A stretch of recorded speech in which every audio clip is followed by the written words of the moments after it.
Today, I'm going to show you 6 bugs that I see tech startups make from non-tech founders that are going to kill them. 90% of companies do not survive their 5th birthday, and these 6 reasons are a huge reason why. So these ones are called Shipping Dangerously 2026, these bugs that will cost you customers. I'm going to show you 6 invisible flaws that are going to turn your startup into a customer repellent machine and how to fix them. 72% fail to find customers and 90% within 5 years die. I'm going to show you 5 customer killing bugs and $0 that you're going to get if you don't follow my advice. I'm a CTO and I've helped so many companies do this, and a few stories are going to be coming. Let's go. The first one that I've seen is building for nobody. This is why I put a little ghost here, because sometimes I see so many startups do this. They spend $15,000 of code in the best case, and then they still have 0 users. They have a ghost town. For example, one would want to build a wedding planner dashboard and they didn't know a single wedding planner. This is the best way you want to murder your company, is you start building before having any customers. I'm going to speak about this a lot in this presentation, but please start building only when you have some people who have pulled out their credit card or who have given you their email address so you know that they are on the wait list. I put 100, I think that's a bit optimistic, but even if you have 20 of them, if you have 20 people who say, I will pay for writing code, then you have distribution first, and now you know that you can start writing. If you don't do this, then you are really going to be chasing a ghost. I live in China, and here they do it really this way. Companies have an idea on Monday, they start coding, vibe coding on Tuesday, they push on Tuesday. On Friday, they start looking at how many results they have. And if they don't have good results enough, then they just build something else. So please do not build for nobody. You would be surprised at how many people do this. I ask them, who is the customer? They say, well, it can be anyone, someone who's older, who's younger, who's a woman, who's a man, who's urban, who's rural. Well, no, you need to know who your customer is. And if you cannot tell me exactly who your customer persona is, I guarantee you there's nothing I can do as a CTO that is going to help you get customers.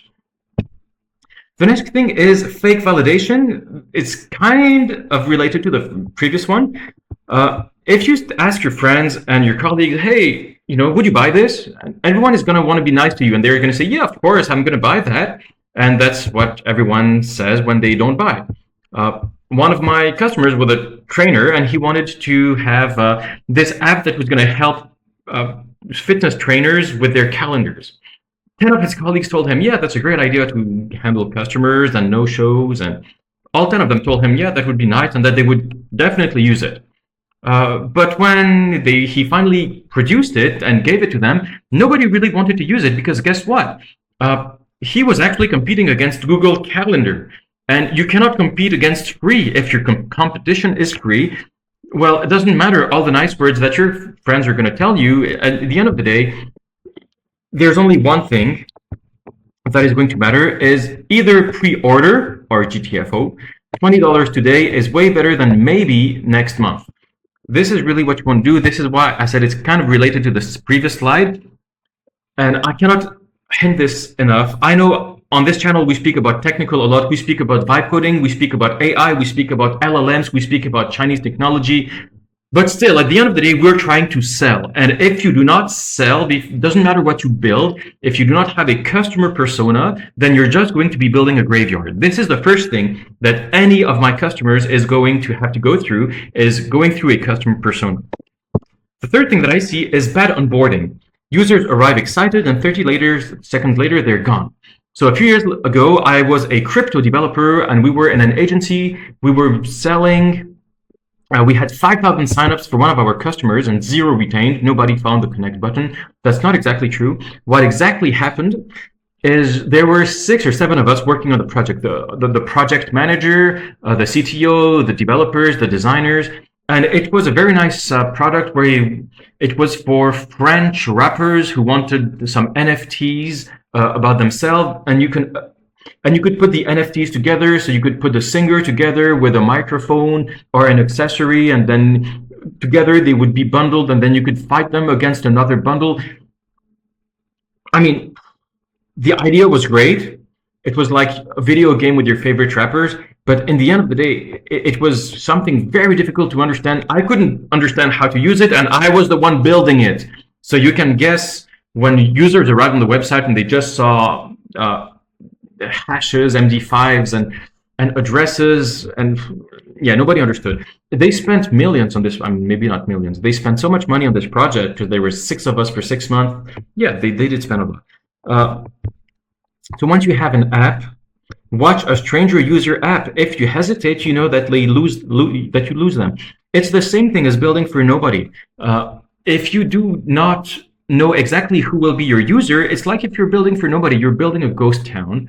So as soon as you build something, even if it's a first MVP that is not going to have a lot of features, well, just put it inside of in the hands of someone that it might be your customer persona.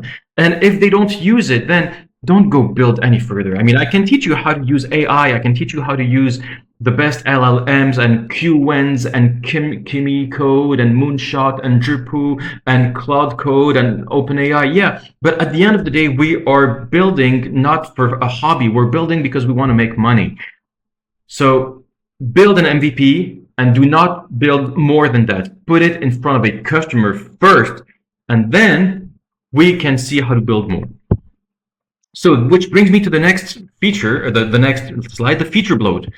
If you add features to hide from the truth that nobody wants the core, you are just going to dig yourself inside of a hole. I see so many of my clients do this before they come and see me. They have 0 sales, and then they think, oh, you know what? I want to add some chat. I want to add a calendar. I wanted to add a dark mode, but they still have 0 sales. Why would you do that? One of my customer before he met me, he had a great idea for cosmetic surgery in China, because cosmetic surgery in China, I mean, they're printing money. And it was a great idea that he had that was going to listen to the conversation and connect the employee, the manager, and suggest features based on what the customer interaction had been. And he had asked his developer to add so many features. He wanted the managers to be able to manage the employees, to see how he wanted to be able to monitor every employee. He wanted, oh my God, there were a million different features. But he had 0 sales. Like, no, that's not the way you do it. He spent 6 months building something that nobody bought. And it makes me angry just to speak about it now. Makes my blood boil. So please, please, please, kill the backlog. If the core doesn't sell, the features are not going to save it. If you are building an MVP, you should be having 1 core feature. Please, just 1. Build it in a few days. Build it in 1 week, 2 weeks, tops. And then put it in front of a customer or a potential customer. And only if they buy it, only if it's perfect, then please, you can add some more features on top of that. And guess what? It's not going to be perfect the first time. You're going to have to pivot maybe 15 times, which is why we want to build quickly, because the first iteration of your app is not going to be the one that is going to sell. I guarantee you that you're going to have to change it 10 times before you get your first customer.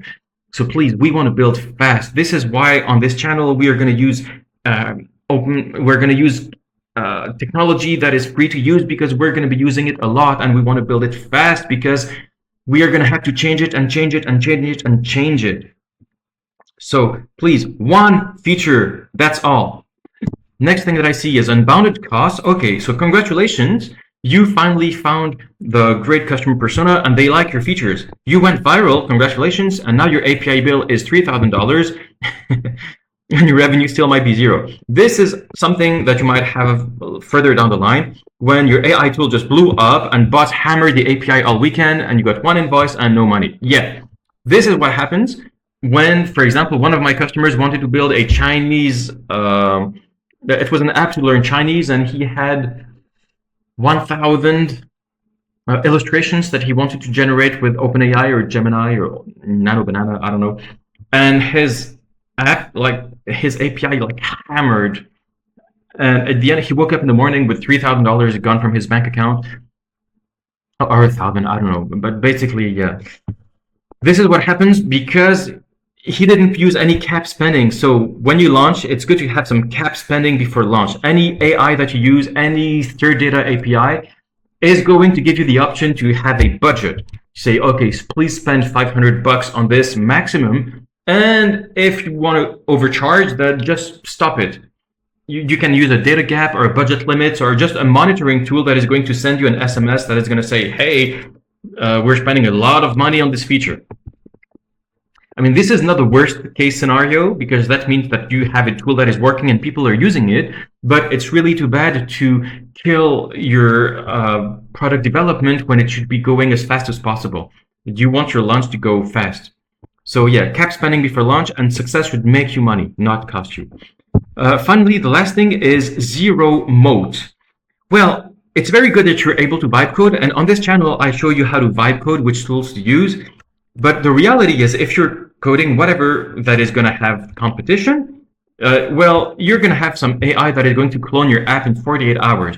Your secret sauce is public. Even assuming that you did not push your code publicly and that you're keeping your code for yourself, the idea is out there. As soon as the idea is out there, I guarantee you that tomorrow morning, there's going to be 3 Chinese people doing the same thing as yours. And that's not bad. Okay, that is not bad. It's actually a very good sign if you have competition. I would be very embarrassed if I didn't have people doing the same thing as me, because then I would be thinking that nobody wants my product. So it's good if you have competition, and it's good, but yeah, if you launch a tool and a dev is going to clone it with AI in a week at half the price, this is going to happen. If you do not want this to happen to you, well, this means that your secret sauce, it should be your relationship with your customer. Customers are going to go wherever they get the best value for the lowest price. Your code can get copied, but your brand, your trust, and your service cannot. So please build those. On this channel, we teach you how to build, but what you cannot fake is your relationship with a customer. If you are competing against big companies, they're going to have a cookie cutter service for everyone. So your unique advantage is that you can tell your customers that you can be very tailored to whatever needs that they have.